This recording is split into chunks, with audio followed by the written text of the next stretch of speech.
Under the sterile lights of the galactic auction chamber, the human woman stood motionless in a column of energy, wrists bound by molecular clamps, eyes sharp despite the chains. Around her, nobles of the Galactic Empire, scaled, feathered, fanged, bickered over credits and bloodlines.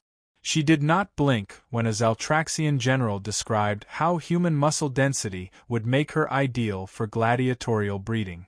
She didn't flinch when a Zuran prince offered triple the bid just to dissect her neuropathways. She stared back, silent and cold. The auctioneer, a glossy-skinned scarnet with 8 tongues and a booming voice, listed her accolades with mocking grandeur. Diplomatic envoy of Terra.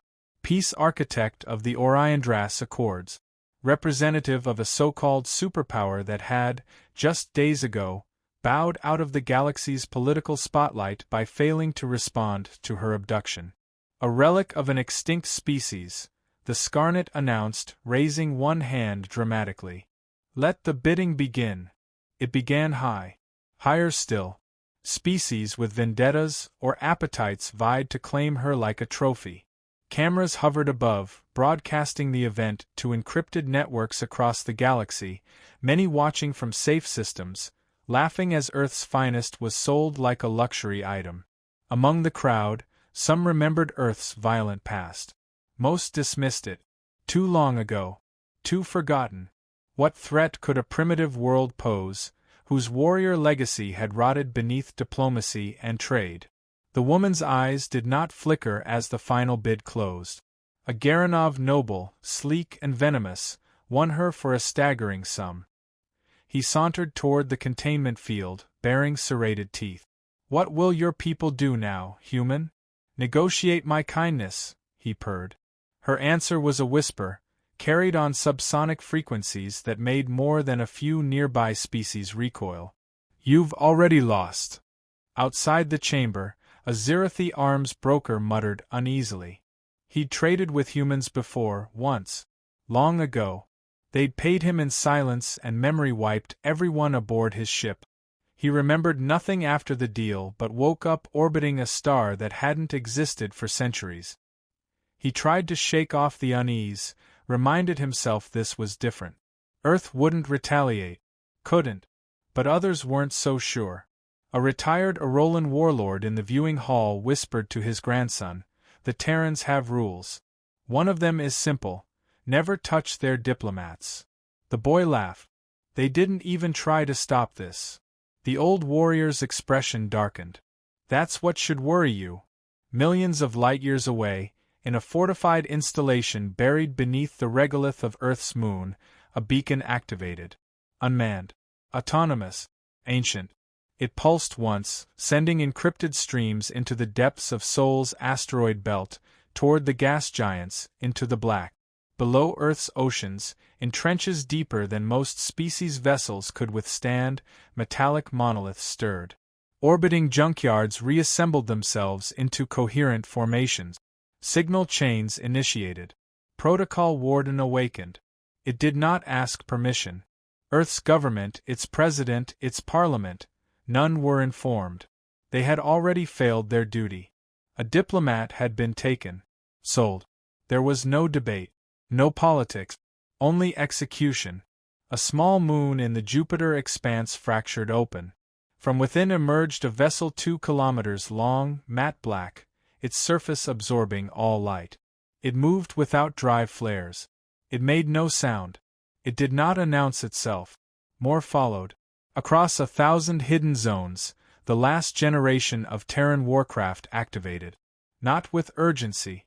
Not with rage. But with precision. Quiet, methodical, emotionless. Humanity had not built these ships to win wars. They had built them so no war would ever again be necessary. A deep space listening post operated by the Vaxery Collective intercepted fragments of movement on long-range sensors.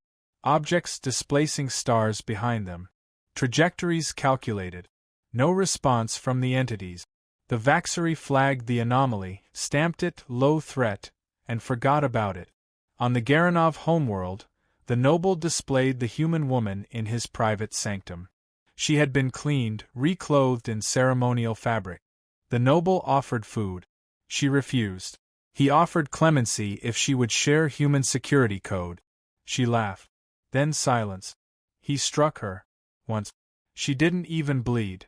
That night, the first human vessels arrived on the fringe of known space. Entire planetary networks flickered, then went dark. No explosions. Just silence. Outposts lost contact. Couriers vanished.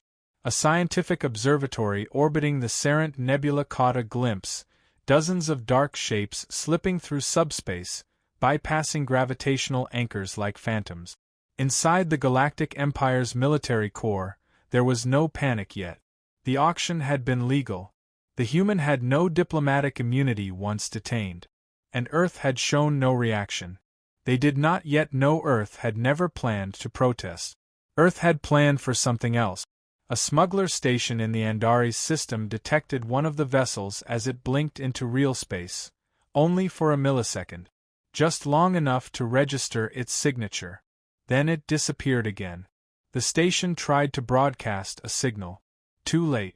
An unseen force vaporized it from orbit.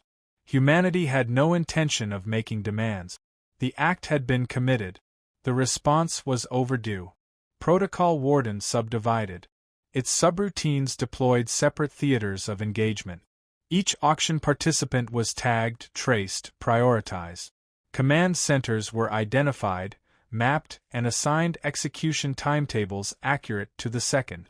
On the Garanov Noble's cruiser, a servant noticed that the ship's external sensors were dark. Internal lighting flickered. All channels silent. He approached the noble's chamber and found the woman standing, unshackled. The walls were melting behind her. The noble screamed for security. No one answered. Above the cruiser, a black object hovered, silent as night. It emitted no signals. It merely watched. Then, with surgical precision, it injected a kinetic round through 3 decks, liquefying the command crew and severing all life support. The diplomat never moved.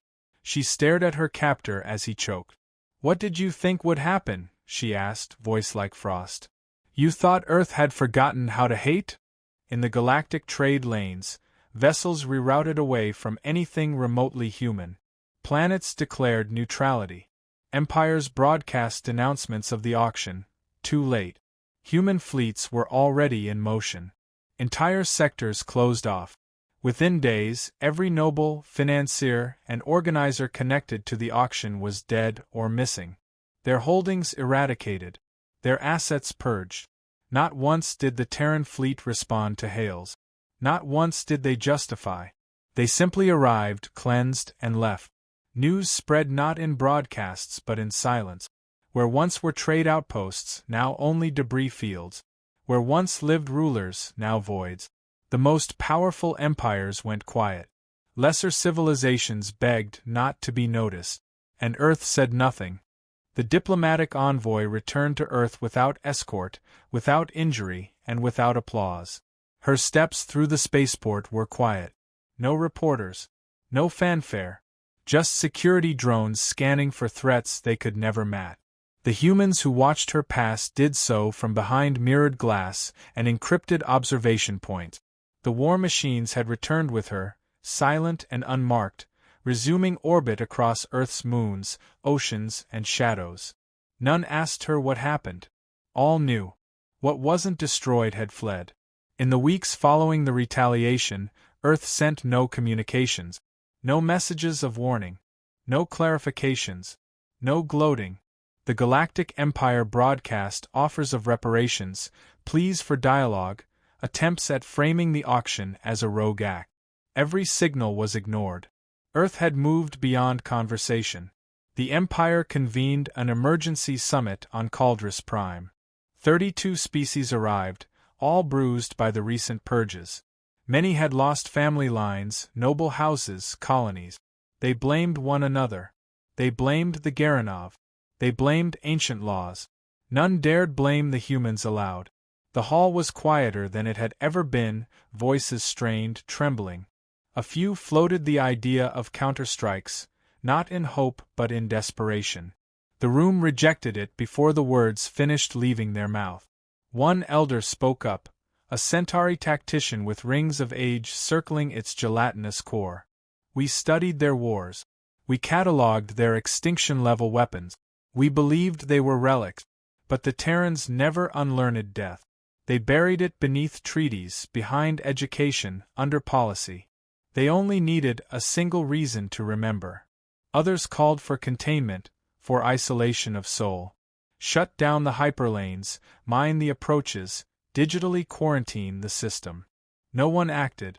Everyone knew Earth's ships had entered and exited without using known lanes.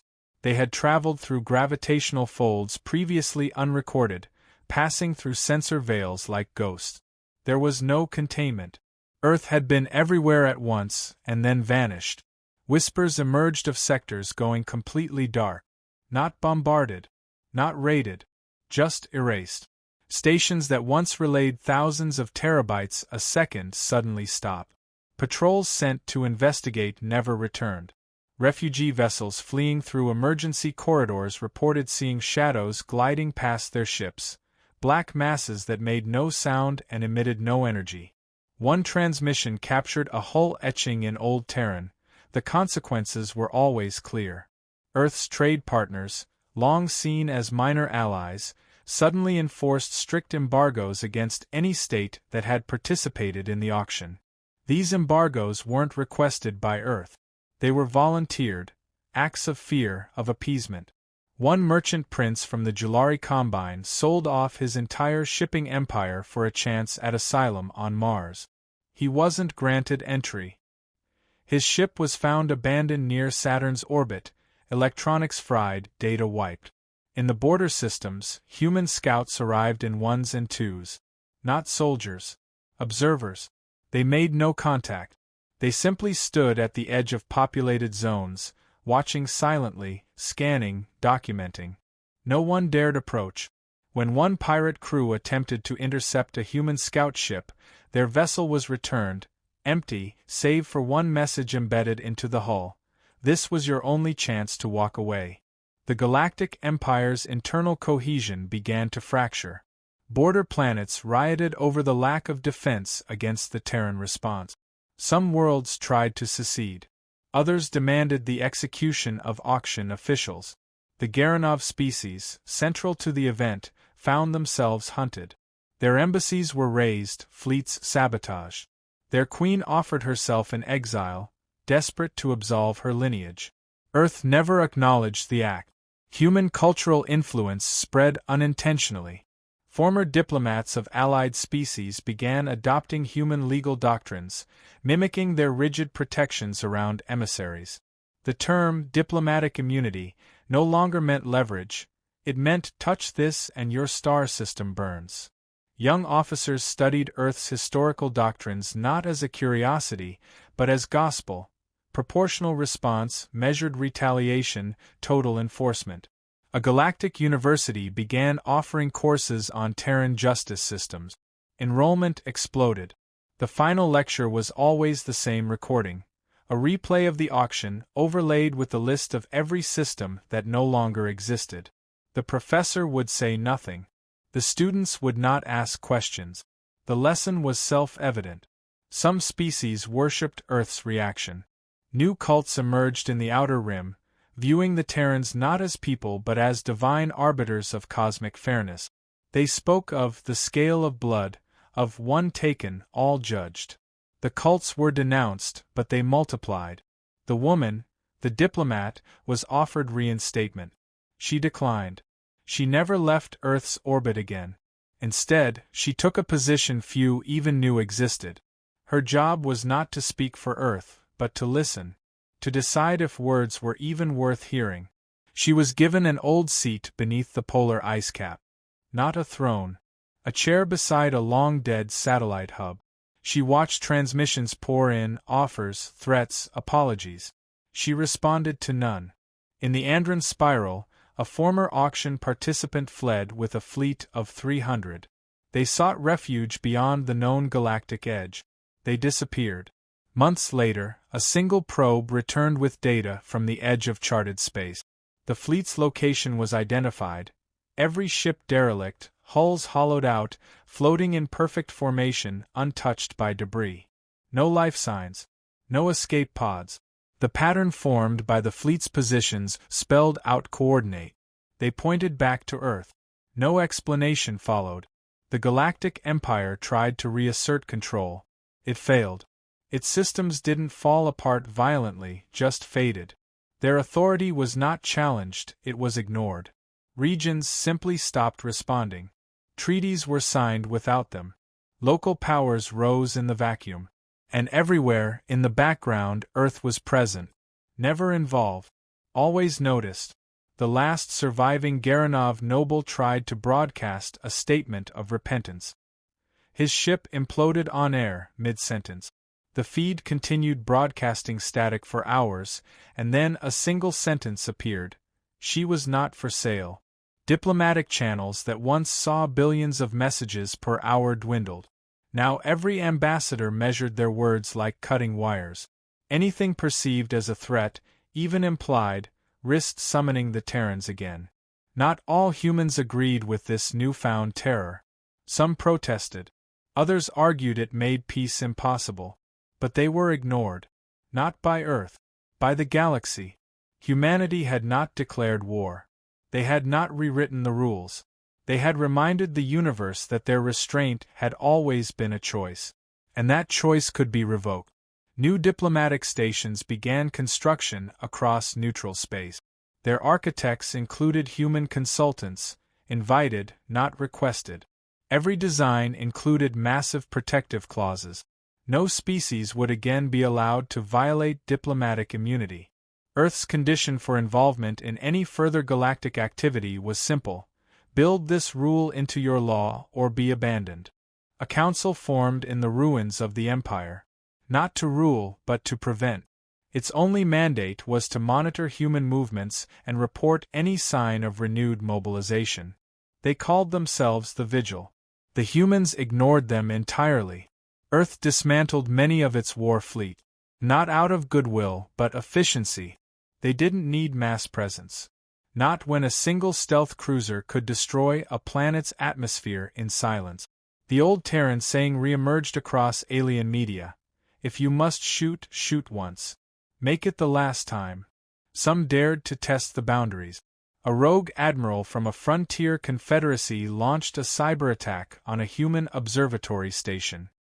His motives were political, proving that Earth was mortal, that their terror could be undone. His fleet vanished. The only record was a pulse beacon found months later. It repeated a single sentence in the admiral's voice. They were already inside my command deck. His home world collapsed economically within a week. No sanctions, no invasions. Every supply contract from Earth's old allies vanished. No one admitted to the coordination. No one needed to. Scholars tried to quantify what Earth had become. Not a superpower. Not a hegemon. Something older, more primal. The word vengeance circulated, but it didn't fit. Humanity had not acted out of anger. They had enforced a principle, surgical, cold, final. It was not revenge. It was response, without mercy, without warning, without repetition. Galactic entertainment shifted. Dramas about human diplomacy surged. Not as fantasies, but as cautionary tales. One popular series followed an alien officer who accidentally violated Terran custom and spent the next 10 episodes trying to flee Earth's attention. The final scene was silent. His ship's lights blinking out one by one as the stars vanished. 1,000 new religions rose in the wake. Some worshipped the Diplomat as a savior. Others depicted her as a wrathful spirit. None had her name. Earth never confirmed or denied any details. The silence only deepened the myths. Not all responses were rooted in fear. Some species began reforms. The Naltari dissolved their caste systems, citing humanity's retaliation as proof that hierarchical cruelty was unsustainable. The Zoran Syndicate implemented voluntary reparations to worlds harmed by auction practices. The gesture wasn't welcomed by Earth. But it wasn't punished either. One rare moment of direct contact occurred when a neutral colony in the outer bands sent an open message to Earth. It simply read, "We have never harmed your kind. We seek peaceful contact." Earth's reply arrived a day later. "We know. Continue." That message became a diplomatic relic. The phrase "we know. Continue" was etched onto buildings, treaties, and public forums. For some, it meant acceptance. For others, a quiet warning. The Diplomat was seen once, briefly, when a long-range observation drone captured an image of a Terran station in Saturn's shadow. She stood at a viewing platform, alone, looking toward the stars. No guards. No entourage. Just her. Watching. Listening. No interviews. No public statements. Her silence was more powerful than any speech. She had become not a person, but a symbol. Proof of what Earth protected. And what Earth destroyed. In the galactic markets, human exports became artifacts. Terran-made materials were auctioned discreetly. Not for rarity, but for association. A knife forged in Earth's orbital forges fetched enough credits to purchase a moon. Not because it was sharp, but because it symbolized the fear of what could come next. Smugglers tried to exploit the demand. One crew forged a Terran artifact and sold it on a minor trade world. Within 24 hours, every member of that crew had vanished. The buyer found a new object at their door, the real knife with their name etched into its blade. They never left their bunker again. The vigil grew more paranoid. They monitored Sol with increasing desperation. When Earth launched 10 ships toward the galactic rim, the vigil sent 3 fleets to shadow them. The humans didn't acknowledge the surveillance. They didn't change course. The fleets returned with full data logs, except one. That ship's last message read, "They're not exploring. They're reminding us." In the political sector, alliances shifted. Former imperial strongholds bowed out of power block. New leaders rose from smaller systems. Their only qualification, a spotless record of peace with Earth. No aggression, no violations, no assumptions. The old Imperial Command archives were leaked anonymously. Inside were transcripts of debates around the auction. Some officials had opposed it, others pushed it forward. One line echoed louder than the rest: "They won't act. Earth is too bound by its laws." The phrase became infamous, not for being wrong, but for misunderstanding Earth's laws. Humanity followed rules, until those rules were used to justify evil. Then they rewrote the consequences, retroactively, with precision. Every year after the retaliation, planets held remembrance vigils. Not for the lives lost, but for the arrogance that led to it. Children were taught the event not as a historical conflict, but as a turning point, when the galaxy learned what happened when mercy was mistaken for weakness. A cultural movement called the Boundless spread. It rejected cruelty in all diplomatic exchange. Not from moral awakening, but from dread. Every Boundless member wore a symbol. The Terran diplomatic seal, replicated from footage of the auction. It became the most recognized insignia in the galaxy. Earth made no official statement about it. When a fringe colony was raided by slavers, an act not associated with Earth, the humans responded anyway. A ship appeared without announcement. The slavers were gone within minutes. No battle. No damage. Just absence. The colony received a one-word message: safe. Eventually, Terran diplomats returned. Slowly. Selectively. They didn't smile. They didn't ask for permission. They attended treaties, enforced boundaries, and answered threats with stillness. None doubted that behind their presence was the same fleet, the same fire, the same willingness to silence a star if needed. The woman, the catalyst of the purge, was nominated by several systems for a Galactic Peace Award. Earth declined. Their only message was, "She requires no recognition from those who failed her." The galaxy moved forward. Carefully. Species that once wielded power with abandon now stepped lighter. Meetings began with acknowledgments of past sins. Offers were given before demands. The concept of war changed. No longer a game of strategy. Now a wager of survival, with one player always holding the last move. One historian wrote, "Humanity redefined the balance of power not by conquest, but by restraint. And by showing that once restraint ends, so does everything else." A decade later, a transmission arrived at Earth's diplomatic hub. It came from a fledgling species just entering the galactic fold. They asked for advice. Not trade. Not weapons. Just guidance. Earth responded with a full envoy. That envoy spoke once, and once only. "You have one chance to choose the kind of species you'll be remembered as. Use it well." The new species listened. The universe changed. Not because Earth ruled it, but because no one wanted to see what it looked like when Earth stopped watching.